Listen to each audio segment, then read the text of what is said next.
Welcome to No More Mondays, the podcast that helps you navigate career challenges through the wisdom of professionals who have been at the same crossroads. I'm your host, Angie Callan, and I welcome you to join me each week as I chat with leaders, entrepreneurs, and employees who are here to share practical, tactical advice and some inspiration on how they arrived at career satisfaction.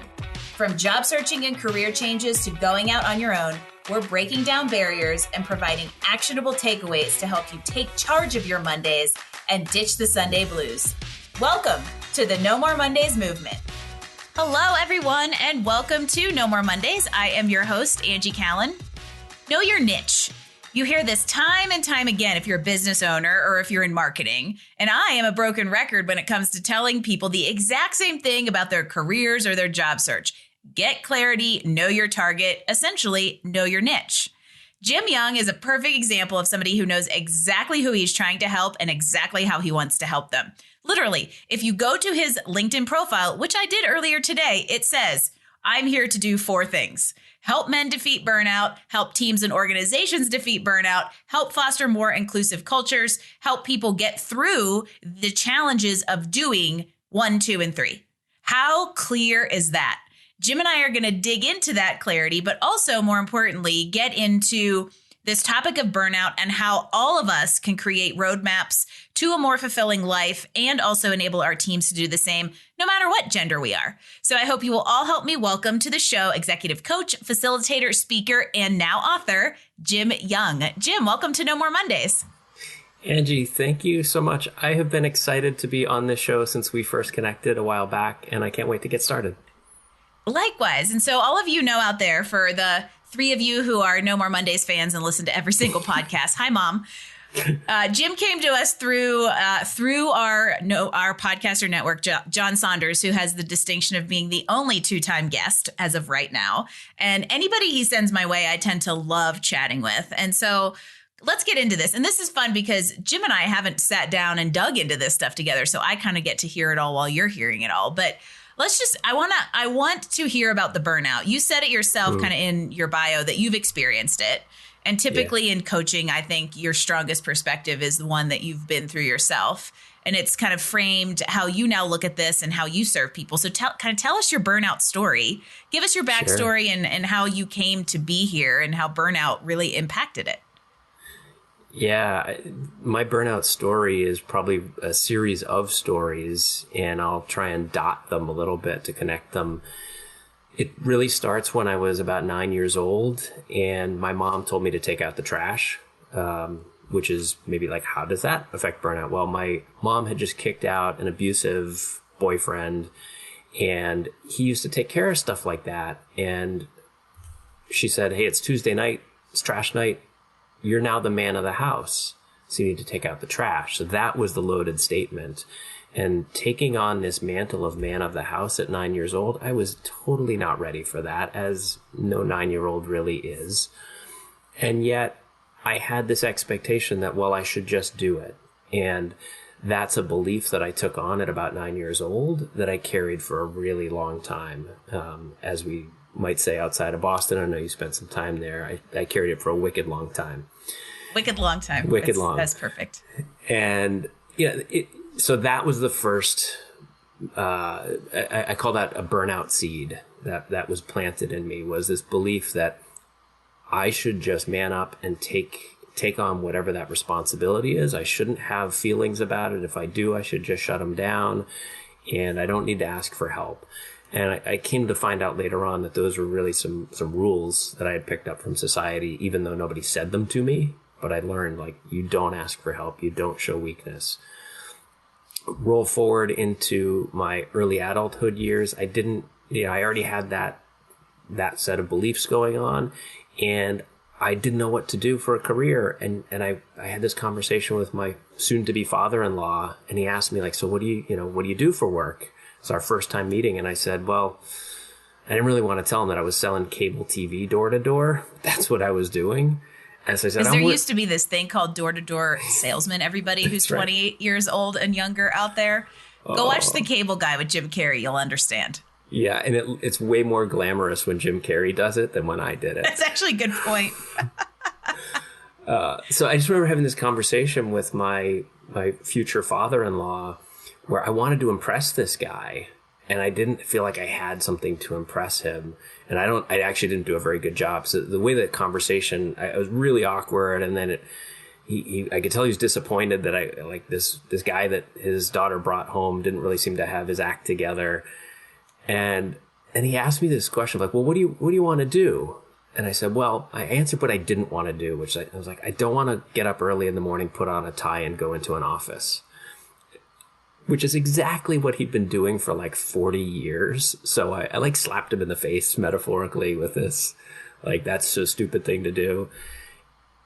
And I felt it, like, he kind of scoffed at that, and I could tell I had said totally the wrong thing. And like 6 months later, I was doing that exact thing. And I did that for 20 years. And so again, I was doing things that were just not who I was. I was just taking these messages and saying, I have to do it because that's what it is to be a man. And that's what got me into burnout. So I find it so interesting that you've been able to, because I think I can probably go out on a limb and say that when you were 9 years old taking out the trash, you weren't burnout taking the trash. It was more the what it symbolized, and didn't realize that until hindsight that was that kind of seed. I think that's a really interesting way to kind of frame it, and that you had this kind of like propensity to just be doing the things that were kind of expected of you versus looking at, wait a minute, is this something I need to be doing, should be doing, or is it constructive to kind of the way I want to live? Yeah, and what it really was, it was constructing this narrative of how do I fit in to being a man, and not necessarily right at 9 years old, but that belief started there, and then I kept building on it, and I was this constructed version of myself that wasn't really myself. I think it's so interesting, anecdotally. I think it's so interesting when like common themes present themselves to us. And this is a very good case of a common theme that was happening for years, decades, that finally created this like culmination of realizations, right? But I've also been having this conversation a lot lately. And I'm like, okay, what is the world trying to tell me here around this idea of what are the belief systems or the rules that have been kind of handed to us and placed upon us? Do we intentionally want those or don't want those? And are they healthy for us? I explore that a ton in my book, because what I really discovered as I dug into what had happened to me was that it was this unconscious picking up of social rules for men. And there are social rules for women, there's social rules for all of us. And for men, what I experienced was be in control, be successful, be strong, don't ask for help, don't ever reveal your emotions, especially to another guy. And that combination of rules, if you actually sit down and like walk through those and you think like, is that possible? I don't think so. It's a recipe for disaster. And it certainly was for me. No wonder we're all just so spun up. It's really interesting. So Jim knows this, and this will air not on the day we're recording it, but today is my 10-year anniversary with my husband, Jim. And I was thinking this morning about like a LinkedIn post that I also haven't posted yet. So it's almost like I'm talking about all this stuff that you're going to hear about after it actually happens, about kind of like almost what I have learned through 10 years of marriage and how that kind of relates to our professional world, because it's also intertwined. Yeah. But what is so interesting is like one of the three little pieces that I kind of jotted down as I was thinking through that is the idea of kind of our assumptions around gender roles and the rules that we have we as a society have kind of placed on that, and how in our relationship, that has been one of the reasons not following those gender roles has been one of the reasons we're so successful, because our strengths lie in varying places there, instead of just forcing each of us into like what you would traditionally do as a spouse. And I think that rolls up to the bigger message here of kind of looking at your strengths and the way that you want to do life and work as a more constructive, efficient, and satisfying way to go about things versus this kind of like societal quote unquote norm. I love that you brought that up, Angie, because another part of my burnout story is in my personal life, in my marriage. My marriage didn't survive my burnout. And I think a lot of it is because we adopted the traditional gender roles. I was the provider. I worked full time. She stayed home with the kids. It wasn't good for either of us. I'm a nurturer at heart. Like, I really love being a parent. I love, connecting with people and taking care of them. And I wasn't supposed to be doing that. That's not what my role was supposed to be. And her role was supposed to be. And she, we're both good at both things. She really missed being a provider and a creator. And I think that's a part that doesn't get talked about enough. Burnout gets classified as a workplace condition. That's what the WHO calls it. And it's so much more than that. I think it's a life condition. Yeah. And so this is perfect to now kind of get into how, based on your experience with all of this, have you turned this into, a methodology or a delivery mechanism to help people through it? So this is also not something that's like, oh, here's a tool, you'll be better tomorrow. It's really a process. Right. So kind of how do you approach that with kind of your clients or people working through this? As you noted at the top of the show, coaches often find their best niche from what they know from personal experience. And I didn't figure out on the way through burnout how I got through it. It was hindsight, as we often learn our lessons. And what I learned after I had been out of burnout, and it actually took me probably like a year or more after I was really out of burnout to recognize that I was even out. And I started to look at, how did I get out? Because there wasn't some grand plan that I was following. I was getting some support and help with therapy and coaching. What I found was not at all what I expected. It wasn't that I fixed my schedule, found more time with my kids, changed jobs. I did all of those things. But really what I did that was transformational was I started investing in intimate relationships. I started opening myself up to be my real self to all the people around me. And so my book is called Expansive Intimacy, How Tough Guys Defeat Burnout. Because I started using intimacy as a tool in every area of my life, not just with a romantic partner, which is what we traditionally think of. We make it this narrow path. I said, I'm going to have intimacy with everybody. I didn't say that, but I did it. And it felt so good. I have friends that I can be intimate with. I have intimate relations with my kids in the appropriate ways to bring intimacy into that relationship. I have a partner. It just changed everything for me. I think it's so interesting because you guys can't see Jim, but his book is sitting behind him. And it's, as we are sitting here talking, I also love that it almost makes me a little uncomfortable. And I think that that's probably part of the charm of all of it, because I'm sitting here looking at Expansive Intimacy on a book cover while we're talking about your burnout and the professional life. And that word intimacy is so often attached to our romantic relationships that we forget that we're permitted and we should have meaningful, I think could be the safer word that people don't go, oh, I can't be intimate with my coworkers. You can have a meaningful relationship with them.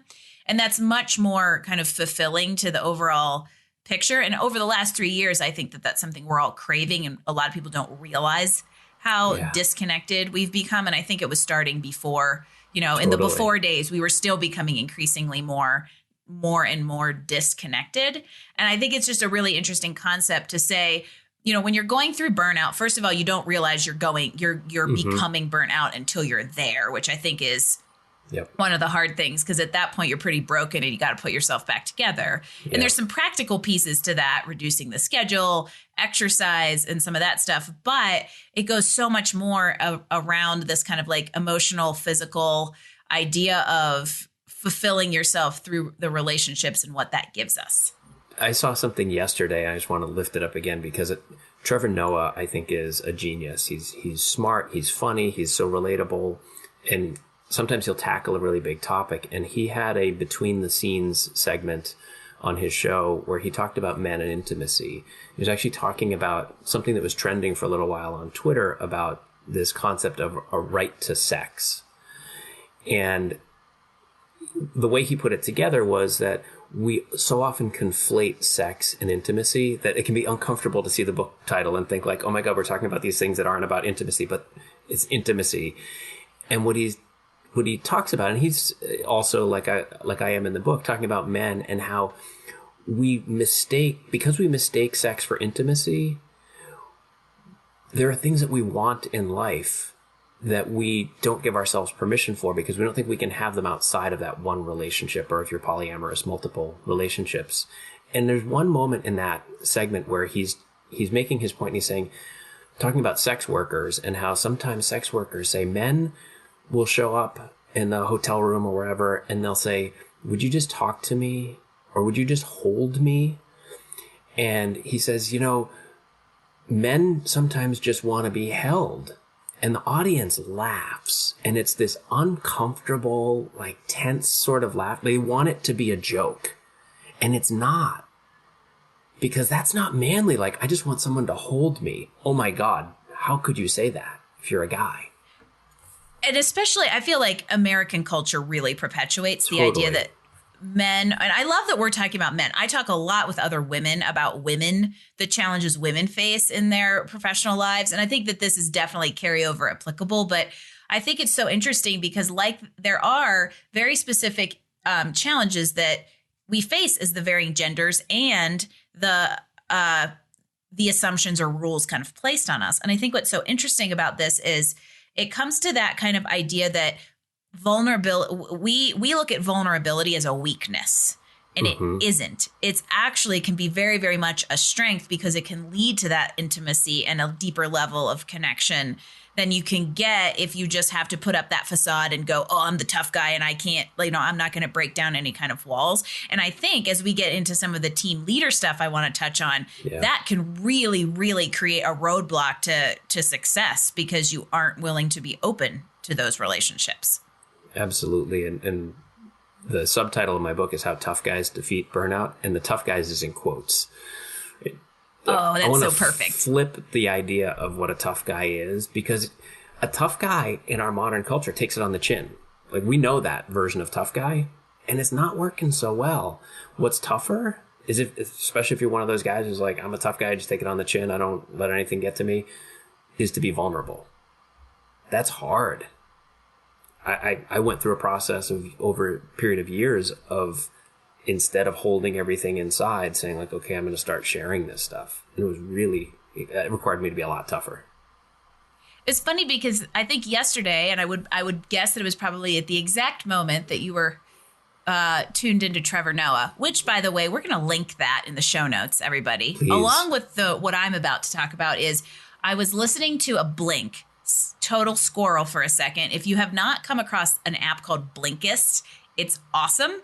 Go check it out. It's basically podcast meets Cliff Notes. And again, if you're under the age of 30, you're going, what is a Cliff Notes? But hey, there you go. Go Google that. And it's a book called Remarkable. And they talk exactly about the vulnerability piece and how we look at it as a weakness instead of a strength. And I'm curious, from like a practical perspective, what advice do you have for people who are like in this place? Maybe they know they're burnt out, or they see it coming around the corner. They're overwhelmed. They're struggling to be vulnerable and to create those healthy, intimate relationships. What advice do you give them? I'm going to show, not tell. So I got an example from last week. I got a text message from the wife of a client of mine, CEO, founder of a very male-dominated industry business. And I'm thinking, she says, do you have a couple minutes for a call? And I'm like, oh no, like that's never a good thing. Like, the wife of your client is texting you in the middle of the afternoon. And I'm like, yeah, sure. Give me a call. And I picked up the phone, and she says, I'm going to change the name here. I just want to tell you, we had our all company meeting 2 weeks ago, and Dave got up in front of the whole company, and he told this story of the most difficult time in his ownership of the business, in his career, where he was coming out of bankruptcy. He was going through, some other personal challenges, and the whole tone of the room changed. You saw everybody open up. You saw everybody bond with him in that instance, because they put him on this pedestal. They think he's bulletproof. He's unapproachable. And he revealed his humanity to everybody. And the whole tone of what's going on in that business has shifted because he was able to tell a vulnerable story. And so that, like, to me, it's storytelling is one of the most powerful tools that we have in our toolkit and saying, okay, what's the story that I can tell that's a little bit beyond my comfort zone to start opening up as a human and connecting other people with me.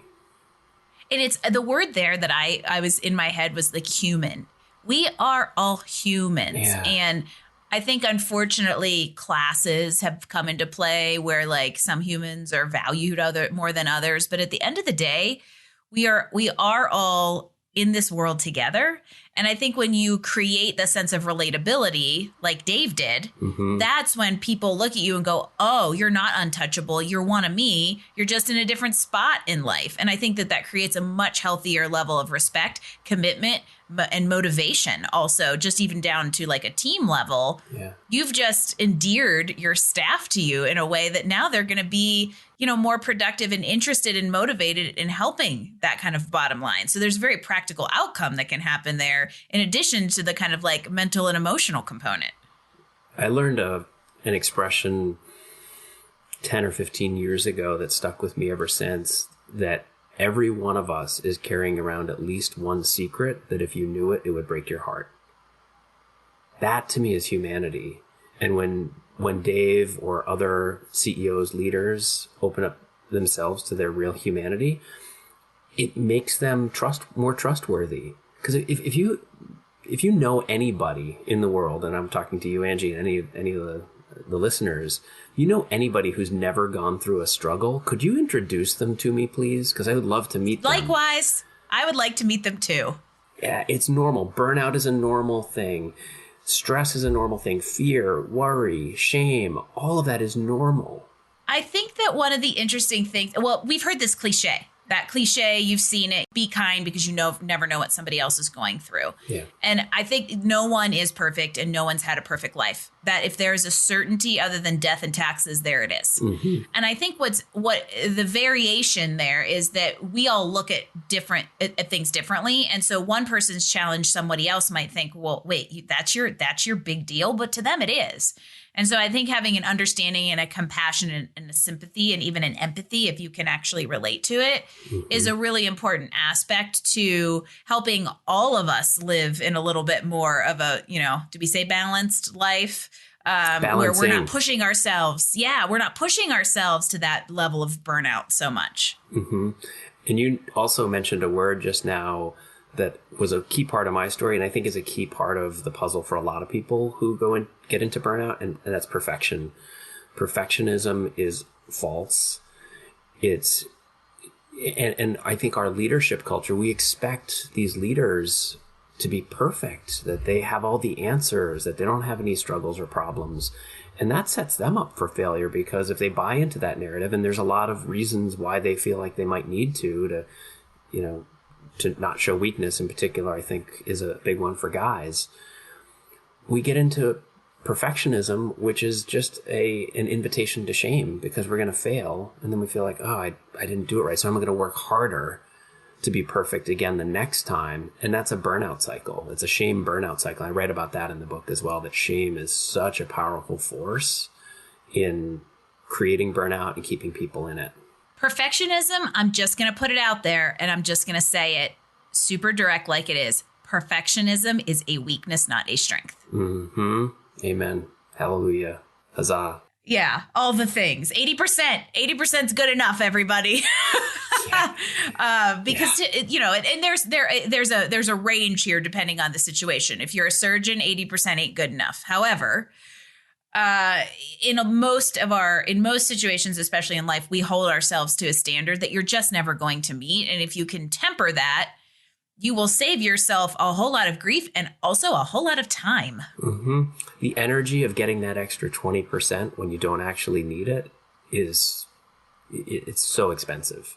Yeah, it isn't worth the ROI. It's also like cover letters. That's just a funny anecdote. So let's talk about, yeah, exactly. For those of you under 30. Cover letter? Exactly. Do I still need a cover letter? That's a whole different podcast, Jim. Uh-huh. So let's talk a little bit about the book. I love that it's been peppered in throughout, but I would love to just kind of hear your experience in finally getting to put this out there to the world and what people are going to get out of it when they go pick it up. Yeah, thanks for that invitation.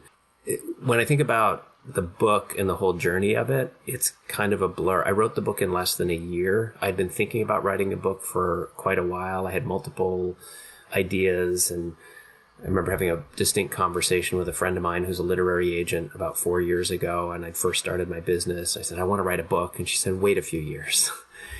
And when I did, it was the right time. I'd done some work about a year and a half ago with somebody around some branding, and I got super clear, as my LinkedIn profile suggests, of what do I do? What is my niche? And I was like, oh, I'm a burnout coach for men, for organizations. And then I knew, like, oh, the story that I want to tell is in service of being vulnerable to my own story, to model some things, to crack open the, hey, it's okay when we go through this. But also, I hadn't seen any resources out there that were specific to men's burnout. I'd seen some really fantastic resources that spoke to women's experience of burnout or millennials' experience of burnout. And I wanted to take something that I was seeing in a lot of my clients and start to put something together. So what people can expect in the book is I do a bunch of stories. I tell my own story. I tell a lot of other men's stories because I want people to see the relatability of this issue. So defining burnout, because it's a little fuzzy for a lot of people. So I walked through a lot of that. But actually, as I was writing the book, my developmental editor gave me a comment one day. He said, what's the role of stigma in this stat that I was quoting? And I was like, I don't know. It's a great question. I went out and I started doing some research, and that very quickly led me into shame. I was like, oh, shame is such a huge part of burnout. For me, it was, and I think it is for a lot of guys. And I then interviewed a lot of guys around that. And it is like those rules I commented on before: be successful, be strong, don't ask for help, don't reveal your emotions. If we don't adhere to those rules, we're labeled, we're called names. They're all in the category of weakness, and that's not masculine, and it creates shame. And so we're running away from that all the time, and sometimes running ourselves in circles into burnout. The two biggest fears we all have, if you really get down to the root of it, is that we're not good enough or we won't be accepted. Yep. And that's where this all comes from. And I think it's just so like beautifully ironic in a way that the very topic we're speaking of had no resources out there because it is a taboo topic no one wants to address. So who was going to write the book on men's burnout? Because we shouldn't talk about men's burnout, yet there is very much needs to be talk about men's burnout. So I'm very glad you fulfilled that niche. And it really does come down to that idea of I won't be accepted because I'm not masculine enough, or I'm not good enough because I'm not masculine enough, and breaking down that stigma, just like your development editor said.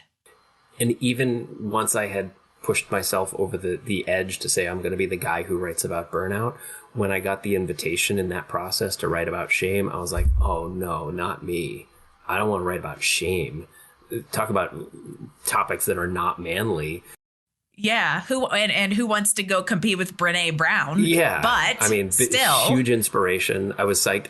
My book is sitting next to her book in my local bookstore. I was like, oh my god, that's a moment. Well, and it's in a way, she may have kind of pioneered a path. To make shame as a topic a little less taboo to speak of, which left room to therefore speak specifically around shame in men and the vulnerabilities and all the things that kind of culminate into this burnout. Totally. So I started with a chapter on shame, and then it became a section of the book because there's just so much to explore. I could probably write an entire second book on men's shame and how it manifests in all kinds of ways. What I saw, though, was this really interesting dynamic that, okay, so burnout was a big factor that got me into shame. I was running away from these, barbs that I might get thrown if I wasn't manly enough. But once I got into burnout, it kept me in because I can't say I'm burned out as a guy. That's shameful. That's even doubly shameful. And eventually it broke me. I was literally laid out by the state of burnout that I was in, and I had to start sharing. I just had to start talking about it. Therapists, support groups, mentors, friends, eventually, lots of people. And what I discovered, this is how I discovered Expansive Intimacy, was that when I shared my shame, and this is a teaching that I learned from Brené Brown, some of her books, when I shared my shame, instead of getting the rejection that we fear, what I got was accepted. I got seen, and I got like, oh yeah, I've been through something like that too. And we created a bond. And I was like, oh, now I can be myself. I can talk about what's real. And that's where Expansive Intimacy got born.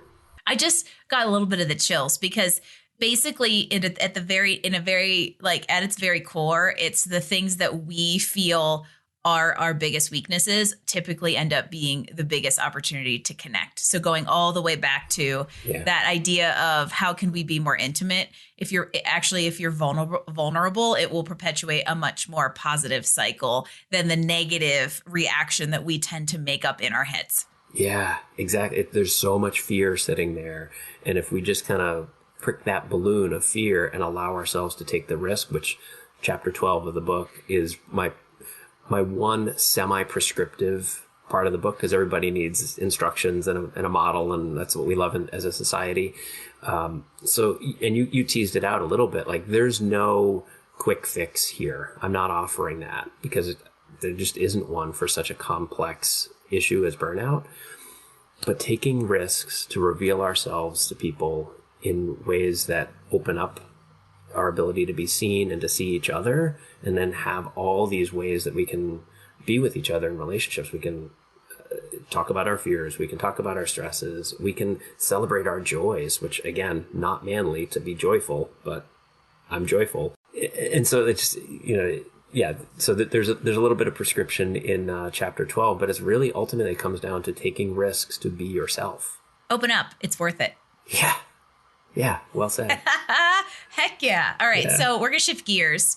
And speaking of like practical little pieces of advice and prescriptions, we're going to do a little, I don't know if I should call this a game anymore. We've got to figure it out. But I love games. I call it rapid fire recommendations. It isn't really a game and it's not really rapid. So if you've got a suggestion on what I should really call this after experiencing it, you can let me know, Jim.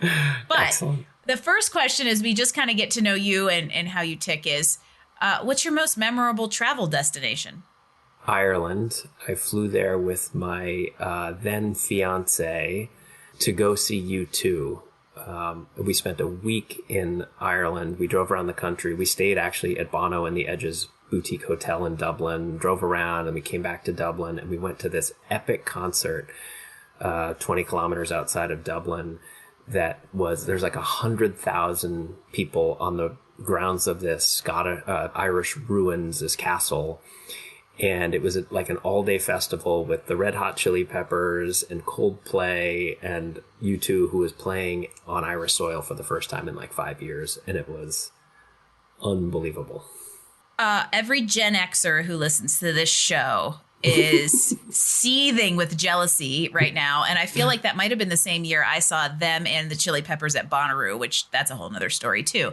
Anyway, don't go to Bonnaroo after you're 22. That would be my lesson there. So I'm excited about the next one because we already have one great book recommendation, Expansive Intimacy, which will be linked in the show notes. But I would love a second reading recommendation for everybody out there from you. Oh, it's really hard to not share my partner's book that she just wrote called The Spotlight of Love, which is fantastic tools and insights for couples, because I've learned so much from my partner. So I'll put that as a pin. But one of the books that has been so helpful for me over the years, I've read it, I probably read it every 2 or 3 years, is The Alchemist by Paulo Coelho. I love that. And it is one you need to read it like every year. You do. Because you'll get something different. It's a simple story, but you get something different out of it every time you read it. It's rich, it's beautiful, and it's profound. It's so weird. I was reading another book the other day, and there was a 2 or 3 line quote from The Alchemist in this book, and it made me think, I need to go read The Alchemist again. And you just reinforced the fact that will be the thing I take off of my shelf next. Can I give one more bonus? Love it. Of course you can. Awesome. The Book of Awakening by Mark Nepo, which is a gorgeous collection of stories, meditations that are offered as one per day. And this man is such an incredible writer and so skilled at bringing forth spirit. It's one of my favorite practices is to read a page out of the Book of Awakening by Mark Nepo every day. Ooh, I love when we get collections, and a lot of that is new to me, other than The Alchemist. But that was a reinforcement to read it again. So Yeah. that's a good list. I love it. And while we're on good resources, do you have a podcast you want to throw out that's great to listen to? I'd love to throw out a couple in the realm of men's work. Shayna James, boy, I'm going to forget exactly what the title of her podcast is, and I'm sorry for that, Shayna. She has a podcast she's a fantastic coach for men, especially around intimacy and relationships. And so she's got a terrific podcast, Shayna, Shana James. I'm also a big fan of the Mankind podcast. It's hosted by the Mankind Project, Brandon Clift and Boyson Hodgson. They do amazing work. So always have amazing guests on there. I love people who are like, yeah, you need all these things. Yes. Those are great. And we'll find Shayna's podcast and link it here too, everybody, because you all are going to the show notes, because there's like no short of like a dozen links you all need, especially if you're a man out there trying to figure out how to have a better life. Jim's your guy. There's so many good resources out there for guys as well. I think we need to make them, get them to the surface. Exactly. And yeah, they're becoming a little bit more readily available. And of course, this is a show about Mondays. So what's the first word that comes to mind when I say Monday? Opportunity, which is not at all the word that I used to use. I so enjoy and look forward to what I get to do in my work these days. And that was not always the case. And so like my work is now about opportunity, and maybe possibility would have been an even better word. We'll let you have two. Just like you just got bonus book recommendations. You can have a bonus word for Mondays. I'm so usually not the person who asks for more. So this is great that I get to do this. That's here. Okay. Come, bring it on. Bring it on, Jim. And if you're out there and you're like, oh man, my word for Monday is dread, or my word for Monday is Sunday scaries, we have an email that comes out weekly for that. There's a shameless plug. But also, if your word for Monday is anything less than a neutral outlook on it, do something about it. That was my recommendation. I'm not going to tell you what necessarily you should do, because it depends on how you look at the start to the week. But if you're really not looking at them favorably, that means it's taking energy from you before you even start. Yeah. So opportunity and possibility are two great ways to or two great perspectives and goals to look at Mondays. So Jim, as we start to kind of wind things down here, I want to make sure everybody can follow along with you, find the book. How do they track your journey? How do they buy Expansive Intimacy? My business is called The Centered Coach. That's where you also would find me. TheCenteredCoach.com is really the one-stop shop to find anything about me, about the book. You can find my LinkedIn there, blog posts that I've written over the years. And if you're ever interested in working with me, there's lots of information about that too. And you can find Jim through my network on LinkedIn as well. We connected just before the show. And also, again, on nomoremondays.info, where you're going to have no less than a dozen links to all kinds of really good things. And we're going to give you all one more before Jim and I say goodbye. So I want to know, what's your number one piece of advice for what everyone out there can do to get one step closer to career satisfaction? My number one piece of advice for people who want to get to career satisfaction is just keep asking yourself and answering really honestly, what do you want? We don't ask ourselves that question often enough. And when we get really honest with ourselves about it, we can say, it's not this, it's that, or it's just a shift in something even. And I'm going to add two little pieces to that to just enhance it. Is if you're going to allow yourself to be honest with where you're at in your career or your life, if you're going to allow yourself to be honest with it, you have to be okay with the answers. Yeah. I'll add something to it, which is allow the dreams that might come up in what you want to be a possibility. And sometimes knowing what you don't want is a more constructive start to things than you think it is. Just going back to your kind of opening story about how you didn't want to be in a shirt and tie and then went and did the very thing that you knew you didn't want to do. I bet you confirmed that's what you didn't want. So you can kind of start to flip that on its head. That's right. But I think if you allow yourself to be honest with what you want and you're okay with the results, you can begin taking steps towards obtaining it. great piece of advice, Jim, as we kind of close this out. This is such a great conversation. It's different than a lot of conversations I've gotten to have. And I hope all of the men out there listening will really just kind of like tune into this message that Jim has, that it's okay to be vulnerable. It's okay to have intimate relationships with people. It's okay to not be the manliest of men out there. And a lot of good will come from sharing your story and opening up to the people around you personally and professionally. And the only thing I'd like to enhance that with is that you are actually a manlier man. You get to hold on to all the traditional tough guy stuff and bring in the new tough guy stuff. Yes, and. Yeah, so why wouldn't you want all of that? Best of both worlds. Exactly. Jim, this has been so good. I could just like pepper you with questions and we could pull in little anecdotes all day long. So I wouldn't be surprised if, like John, you're like the next person that gets 2 episodes. But I'm so glad that you decided to join us. Thank you for joining the No More Mondays movement.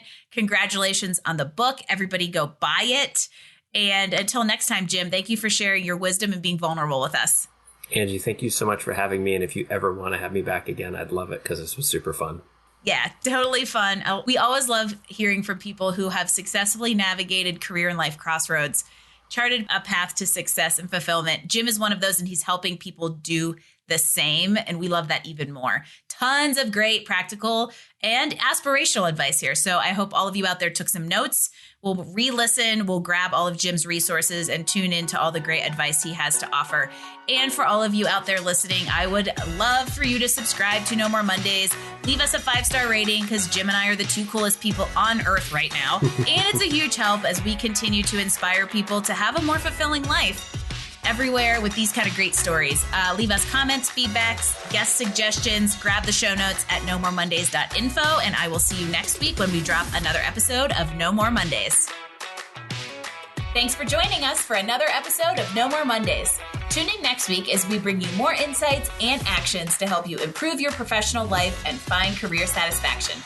Don't forget, visit us online at nomoremondays.info for all the details, show notes, and recommendations from this episode. No More Mondays, we drop new episodes every Wednesday. No More Mondays is brought to you by Career Benders, Inc. in partnership with executive producer Jane Durkee. For more information about career coaching, resume writing, personal branding, recruiting, and entrepreneurship coaching services, visit our website at careerbenders.com.